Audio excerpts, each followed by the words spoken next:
بسم اللہ الرحمن الرحیم۔ محترم ناظرین، فجر کی نماز کے بعد یہ سورت پڑھا کرو۔ اگر آسمان سے بارش مانگو تو برس پڑے گی، اگر دشمنوں پر فتح مانگو تو مل جائے گی، اگر رزق مانگو تو خزانے کھل جائیں گے، شفا مانگو تو شفا مل جائے گی۔ وہ سورت یہ ہے۔ محترم ناظرین، آج کا وظیفہ نماز فجر کے بعد ایک ایسی سورت پڑھنے کا وظیفہ ہے کہ اگر آپ یہ سورت پڑھ کر جو بھی دعا مانگیں گے آپ کی دعا ضرور قبول ہوگی۔ اگر آپ کی کوئی حاجتیں ہیں، کوئی خواہشات ہیں تو وہ بھی پوری ہو جائیں گی۔ یہ سورت پڑھنے پر اگر آپ آسمان سے بارش مانگو گے تو اللہ تبارک و تعالی رحمت کی بارش برسائے گا۔ اگر دشمن پر فتح مانگو گے تو دشمن زیر ہو جائے گا، اور اگر آپ رزق مانگو گے تو اللہ تبارک و تعالی رزق کے ایسے خزانے کھول دے گا اور آپ کو وہاں سے رزق عطا کرے گا جہاں سے آپ کے وہم و گمان میں بھی نہ ہوگا۔ یہ سورت پڑھنے سے بیماروں کو شفا مل جاتی ہے۔ یہ اللہ تبارک و تعالی کی پسندیدہ سورت بھی ہے، اور فجر کی نماز کے بعد پڑھنے سے اس کے فضائل اور بھی بڑھ جاتے ہیں۔ محترم ناظرین، کیا آپ نے کبھی زندگی میں ایسا لمحہ محسوس کیا ہے جب دل کے اندر کی بے چینی، آنکھوں کے آنسوں اور سینے کا بوجھ ایک ساتھ نکلنے کو تڑپ رہا ہو؟ جب آپ کے سامنے راستے بند ہو جائیں، دروازے مغفل ہو جائیں اور دعائیں جیسے آسمان تک پہنچنے سے پہلے ہی واپس لوٹ آئیں۔ ایسے وقت میں انسان سوچتا ہے کہ شاید اب کوئی سہارا نہیں رہا، لیکن اللہ تبارک و تعالی کے خزانوں میں کبھی کمی نہیں آتی۔ وہ رب جو کن کہتا ہے تو ناممکن کو ممکن بنا دیتا ہے۔ اس نے قرآن پاک میں اور اپنے محبوب صلی اللہ علیہ وسلم کی زبان مبارک سے ہمیں ایسے ایسے اعمال سکھائے ہیں جو پہاڑوں جیسی مشکلات کو لمحوں میں ختم کر دیتے ہیں۔ آج میں آپ کو ایک ایسا وظیفہ بتانے والا ہوں، ایک ایسی صورت، ایک ایسا وظیفہ جس کی تاثیر کا تصور بھی آپ کی رونگٹے کھڑے کر دے گا۔ یہ وظیفہ کوئی عام ذکر نہیں ہے، بلکہ یہ قرآن پاک کی ایک چھوٹی سی سورت پر مشتمل ہے جس کا وزن الفاظ میں چھوٹا مگر معانی میں زمین و آسمان سے بھی بڑا ہے۔ سورۃ الاخلاص، آپ اسے بچپن سے سنتے آ رہے ہیں، نماز میں پڑھتے آئے ہیں، بچوں کو یاد کرواتے آئے ہیں، لیکن شاید آج تک اس کی اصل روحانی طاقت سے واقف نہ ہوئے ہوں گے۔ یہ وہ سورت ہے جو توحید کا اعلان ہے، اللہ تبارک و تعالی کی وحدانیت کا اعلان ہے، اور مومن کے دل میں اللہ تبارک و تعالی کی محبت کو مضبوط کرنے والی ہے۔ ذرا تصور کریں، آپ فجر کی نماز ادا کر کے مسنون اذکار کے بعد بیٹھتے ہیں اور پھر سورہ اخلاص کی مخصوص تسبیح کو پڑھنا شروع کرتے ہیں۔ جیسے ہی آپ قل هو اللہ احد کی پہلی صدا لگاتے ہیں، دل کی دھڑکن بدلنے لگتی ہے۔ آپ کو محسوس ہوتا ہے کہ کوئی غیبی سکون آپ کے اندر اتر رہا ہے، جیسے فرشتے آپ کے ارد گرد اتر رہے ہیں۔ آپ کا یقین مضبوط ہونے لگتا ہے کہ اب دعا قبولیت کے دروازے پر دستک دے چکی ہے۔ یہ صرف میرا یا آپ کا خیال نہیں، بلکہ اس عمل کے بارے میں قرآن و حدیث میں ایسی بشارتیں موجود ہیں کہ اگر آپ بارش مانگیں تو آسمان سے بارش برسے گی، دشمن پر فتح مانگیں تو اللہ تبارک و تعالی کی مدد نازل ہوگی، رزق کی دعا کریں تو زمین و آسمان کے خزانے کھل جائیں گے، اور اگر شفا مانگیں تو رب الشافی آپ کی بیماری کو ایسے مٹا دے گا جیسے وہ کبھی تھی ہی نہیں۔ حضرت محمد صلی اللہ علیہ وسلم نے سورۃ الاخلاص کے بارے میں فرمایا کہ یہ قرآن پاک کی 1/3 کے برابر ہے۔ اس کا مطلب ہے کہ اس کی فضیلت اور ثواب اتنا عظیم ہے کہ گویا آپ نے قرآن کا 1/3 حصہ پڑھ لیا۔ پھر سوچیں، جب آپ اسے ایک مخصوص تعداد میں ایک خاص وقت پر اور پورے یقین و اخلاص کے ساتھ پڑھتے ہیں تو اس کے اثرات کیسے ہوں گے؟ میں نے بزرگوں اور علماء کرام سے ایسے واقعات سنے ہیں جن میں لوگوں کی زندگیاں بدل گئیں۔ قرض کے بوجھ تلے دبے لوگ ایک ہفتے میں آزاد ہو گئے، لا علاج مریض صحت مند ہو گئے، دشمن ذلیل پر گئے، اور وہ لوگ جو برسوں سے اولاد کے لیے ترس رہے تھے، اللہ تبارک و تعالی نے انہیں اولاد کی خوشخبری دے دی۔ اور یہ سب اسی صورت کی برکت سے ہوا، لیکن شرط یہ ہے کہ اسے یقین، محبت اور پابندی سے پڑھا جائے۔ فجر کا وقت روحانی طور پر بھی خاص اہمیت رکھتا ہے۔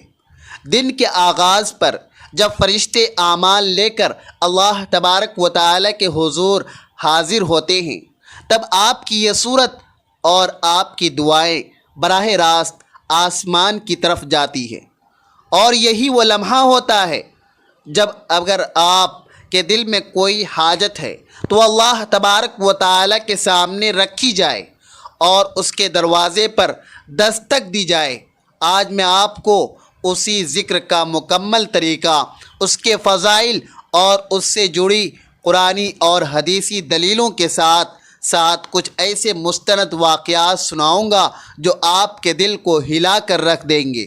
یہ کوئی سنی سنائی بات نہیں، بلکہ اللہ تبارک و تعالی کے کلام کی طاقت کا زندہ ثبوت ہے۔ اگر آپ چاہتے ہیں کہ آپ کی زندگی سے تنگ دستی، بیماری، دشمنی اور مایوسی ہمیشہ کے لیے ختم ہو جائے، اگر آپ چاہتے ہیں کہ آپ کی دعائیں بغیر رکاوٹ کے عرش الہی تک پہنچے، اور اگر آپ چاہتے ہیں کہ آپ کے دل میں اللہ تبارک و تعالی کی محبت اور یقین کا چراغ ہمیشہ روشن رہے، تو یہ ویڈیو آپ کے لیے ہے۔ آخر تک دیکھیے، کیونکہ جو راز میں آپ کو بتانے والا ہوں وہ آپ کی زندگی کو بدل سکتا ہے۔ محترم ناظرین، قرآن مجید کے سمندر میں بے شمار صورتیں اپنی اپنی شان رکھتی ہے، مگر کچھ صورتیں ایسی ہیں جو اپنے اندر غیر معمولی فضیلت اور طاقت سمیٹے ہوئے ہیں۔ ان میں سے سب سے نمایاں اور منفرد صورت ہے سورۃ الاخلاص۔ یہ محض 4 مختصر آیات پر مشتمل ہے، مگر اس کا پیغام اتنا عظیم ہے کہ یہ ایمان کی بنیاد کو مضبوط کر دیتی ہے۔ سورۃ الاخلاص میں اللہ تبارک و تعالی اپنی وحدانیت، بے نیازی اور صفات کاملہ کا اعلان فرماتا ہے۔ قل هو اللہ احد اللہ الصمد لم یلد ولم یولد ولم یکن لہ کفوا احد۔ ترجمہ، کہہ دو کہ وہ اللہ ایک ہے، اللہ بے نیاز ہے، نہ اس نے کسی کو جنا، نہ وہ جنا گیا ہے، اور نہ کوئی اس کا ہمسر ہے۔ یہ آیات ہمیں اللہ کی صفات توحید کا واضح درس دیتی ہے۔ یہ صورت ہر طرح کے شرک و وہم اور گمراہی کا خاتمہ کرتی ہے۔ صحیح بخاری کی روایت میں ہے کہ نبی کریم صلی اللہ علیہ وسلم نے فرمایا، قل هو اللہ احد قرآن کے 1/3 کے برابر ہے۔ اس کا مطلب یہ ہے کہ سورۃ الاخلاص کے الفاظ اور مفہوم اس قدر جامع ہیں کہ گویا آپ نے قرآن کا 1/3 حصہ پڑھ لیا ہو۔ حضرت عائشہ رضی اللہ تعالی عنہا بیان کرتی ہیں کہ ایک صحابی ہر نماز میں سورۃ الاخلاص پڑھتے تھے۔ جب لوگوں نے وجہ پوچھی تو انہوں نے کہا کہ یہ سورت رحمان کی صفت بیان کرتی ہے اور مجھے یہ پسند ہے۔ نبی کریم صلی اللہ علیہ وسلم نے فرمایا، اس کی محبت اسے جنت میں لے جائے گی۔ یہ حدیث ہمیں سکھاتی ہے کہ سورۃ الاخلاص سے محبت کرنا اور اسے کثرت سے پڑھنا جنت کا ذریعہ ہے۔ مسند احمد کی روایت ہے کہ رسول اکرم صلی اللہ علیہ وسلم نے فرمایا، جو شخص سورۃ الاخلاص 10 بار پڑھے، اللہ تبارک و تعالی اس کے لیے جنت میں ایک محل بنا دے گا۔ محترم ناظرین، سورۃ الاخلاص کا ورد شیطان اور جادو کے اثرات سے حفاظت کا قوی ذریعہ ہے۔ بزرگوں نے اسے صبح و شام کے اذکار میں شامل رکھا۔ علماء کرام اس بات پر متفق ہیں کہ سورۃ الاخلاص نہ صرف عقیدے کی بنیاد کو مضبوط کرتی ہے بلکہ دل میں اللہ تبارک و تعالی کی محبت اور یقین پیدا کرتی ہے۔ امام ابن تیمیہ رحمۃ اللہ علیہ فرماتے ہیں، سورۃ الاخلاص مومن کے دل میں ایسا نور پیدا کرتی ہے جو اس کے عقیدے کو ہر قسم کے باطل سے پاک کر دیتا ہے۔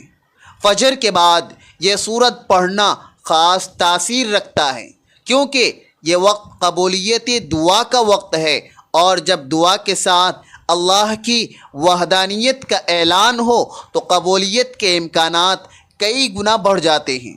سورۃ الاخلاص مختصر مگر عظیم پیغام رکھنے والی سورت ہے جو مومن کے ایمان کو مضبوط کرتی ہے، اس کے لیے جنت کا دروازہ کھولتی ہے اور اس کی دعاؤں کو قبولیت کی راہ پر ڈال دیتی ہے۔ محترم ناظرین، دن کے 24 گھنٹوں میں 5 ایسے سنہرے لمحات ہیں جن میں ایک مومن اپنے رب سے ہم کلام ہوتا ہے، اور ان میں سب سے خاص مقام فجر کو حاصل ہے۔ بہت سے علماء کرام نے وضاحت کی کہ فجر کے بعد کی گھڑیاں دعا کی قبولیت کے لیے خاص ہیں، اس لیے اولیاء اللہ اس وقت خاص ذکر و اذکار میں مشغول رہتے تھے۔ فجر کے بعد ذکر و اذکار کرنے کا ایک خاص پہلو یہ بھی ہے کہ مومن کا دل اللہ تبارک و تعالی کی طرف متوجہ ہوتا ہے۔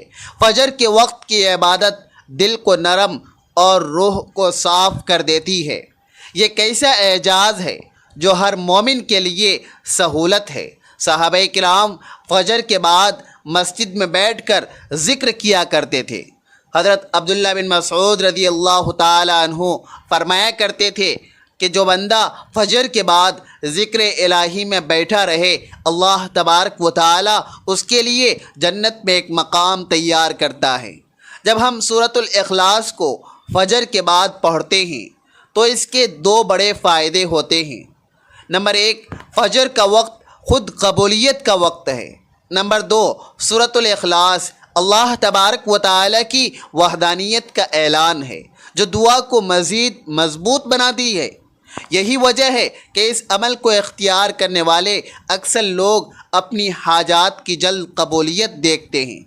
ایک بزرگ بیان کرتے ہیں کہ ایک بار قحط کے دن تھے، لوگ بارش کے لیے دعا کر رہے تھے لیکن بارش نہیں ہو رہی تھی۔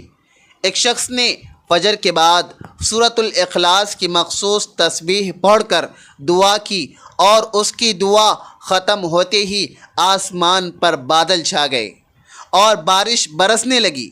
لوگوں نے کہا یہ اس تسبیح کی برکت ہے۔ نبی کریم صلی اللہ علیہ وسلم نے فرمایا، جس نے دن میں 100 مرتبہ قل هو اللہ احد پڑھی اس کے خیر کے 70 دروازے کھول دیے جاتے ہیں۔ محترم ناظرین، یہ حدیث اس بات کا اشارہ ہے کہ سورۃ الاخلاص ہر حاجت، چاہے وہ رزق ہو، بارش ہو یا شفا کے لیے دعا کی قبولیت کا ذریعہ بن سکتی ہے۔ حضرت عائشہ رضی اللہ تعالی عنہا سے روایت ہے کہ جب رسول اللہ صلی اللہ علیہ وسلم بیمار ہوتے تو معوذتین اور سورۃ الاخلاص پڑھ کر اپنے اوپر دم کرتے اور ہاتھ پھیرتے۔ یہ ثبوت ہے کہ یہ سورت بیماری کے علاج میں بھی مسنون ہے۔ اللہ تبارک و تعالی فرماتا ہے، اور ہم نے آسمان سے پانی نازل کیا برکت کے ساتھ۔ سورۃ الاخلاص پڑھ کر بارش کی دعا کرنا اسی قرآنی سنت کے مطابق ہے کہ ہم اللہ کی رحمت کا وسیلہ بنائیں۔ قرآن میں ہے کہ اللہ مومنوں کا دوست ہے، وہ انہیں اندھیروں سے روشنی کی طرف نکالتا ہے۔ محترم ناظرین، سورۃ الاخلاص کا ورد دشمن کی سازشوں کے اندھیروں سے نکلنے اور فتح پانے کا ذریعہ ہے۔ جو اللہ تبارک و تعالی پر بھروسہ کرے وہ اس کے لیے کافی ہے۔ سورۃ الاخلاص اللہ تبارک و تعالی پر توکل کا سب سے بڑا اعلان ہے، اور توکل رزق کے دروازوں کو کھول دیتا ہے۔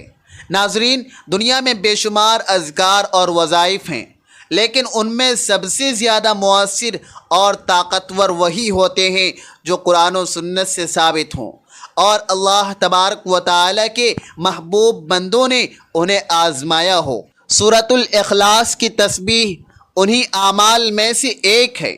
یہ محض الفاظ کا مجموعہ نہیں بلکہ ایمان، یقین اور محبت الہی کا اعلان ہے، اور جب اسے فجر کی نماز کے بعد پڑھا جائے تو اس کا اثر کئی گنا بڑھ جاتا ہے۔ سورۃ الاخلاص کو کثرت سے پڑھنے کی فضیلت نبی کریم صلی اللہ علیہ وسلم کی کئی احادیث سے ثابت ہے۔ خاص اوقات میں پڑھنا جیسے فجر یا عصر کے بعد اہل علم کے نزدیک دعاؤں کی قبولیت کے اسباب میں سے ہے۔ یہ وظیفہ دراصل ذکر قلب اور ذکر لسان کا امتزاج ہے۔ زبان پڑھتی ہے، دل یقین کرتا ہے اور اللہ کا نور انسان کے وجود میں اترتا ہے۔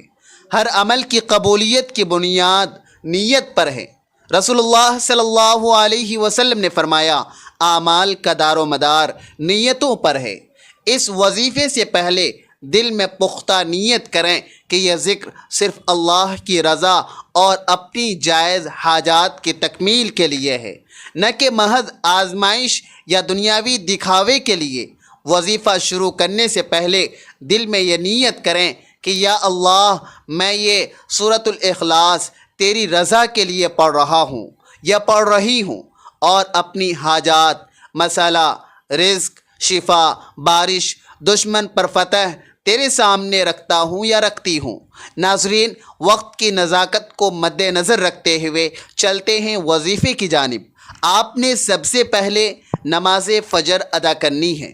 نماز فجر ادا کرنے کے بعد آپ نے حضور پاک صلی اللہ علیہ وسلم کی خدمت اقدس میں درود پاک کا نذرانہ پیش کرنا ہے۔ ایک بار ثواب کی نیت سے میرے ساتھ بھی درود پاک پڑھ لیجئے۔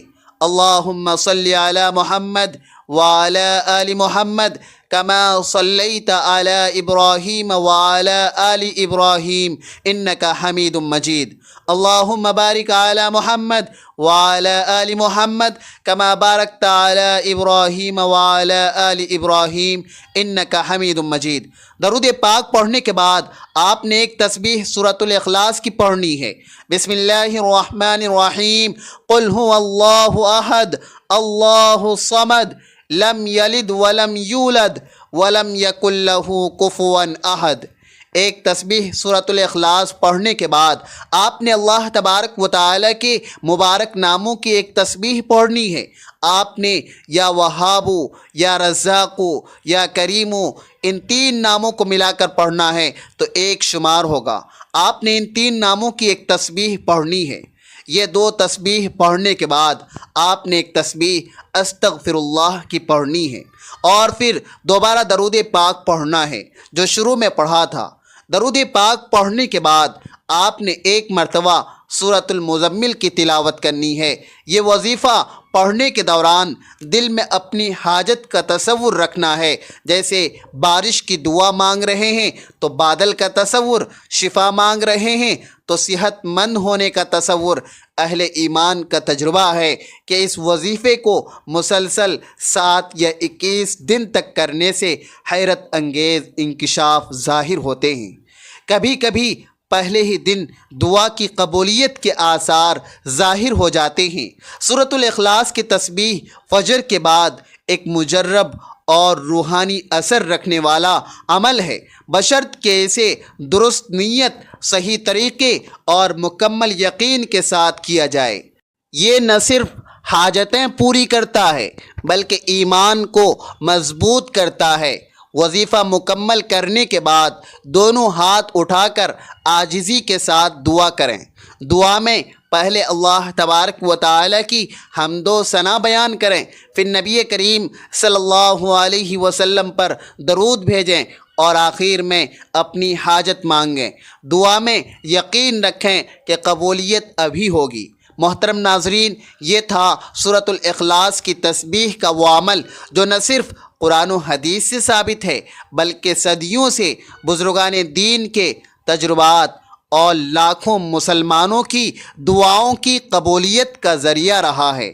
یہ عمل ہمیں یاد دلاتا ہے کہ اصل طاقت اور اختیار صرف اور صرف اللہ تبارک و تعالی کے پاس ہی ہے۔ وہی بے نیاز ہے، وہی رزاق ہے، وہی شافی ہے اور وہی دشمنوں پر غالب آنے والا ہے۔ فجر کے بعد کا وقت دل کی سچی نیت اور سورۃ الاخلاص کی تکرار گویا آسمان و زمین کے درمیان ایک ایسا نورانی پل ہے جس سے دعا سیدھی عرش الہی تک جا پہنچتی ہے۔ اگر ہم اس وظیفے کو محض ضرورت کے وقت نہیں بلکہ زندگی کا مستقل حصہ بنا لیں تو انشاءاللہ دنیا اور آخرت دونوں میں کامیابی ہماری ہم سفر ہوگی۔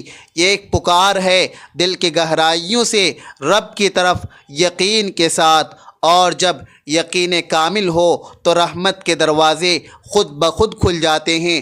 آخر میں میری اللہ تبارک و تعالی سے دعا ہے کہ اللہ تبارک و تعالی میرا سنانا، آپ کا سننا اپنی پاک بارگاہ الہی میں قبول و منظور فرمائیں، جو مانگا مقدر فرمائیں، جو نہیں مانگ سکے بن مانگے عطا فرمائیں۔ اللہ تبارک و تعالی نیکی کی بات کو سننے، سمجھنے اور اس پر عمل کرنے کی طاقت اور توفیق مرحمت فرمائے، آمین ثم آمین۔ ناظرین، آپ سے گزارش ہے کہ اپنے رزق میں برکت، اپنے رزق میں وسعت اور کشادگی کے لیے اللہ تبارک و تعالی کے 99 ناموں میں سے کوئی ایک نام لکھ کر کمنٹ سیکشن میں ضرور شیئر کریں۔ اللہ تبارک و تعالی ہم سب کا حامی و ناصر ہو، آمین۔ مجھے بھی دعاؤں میں یاد رکھیے گا۔ جزاک اللہ خیرا کثیرا۔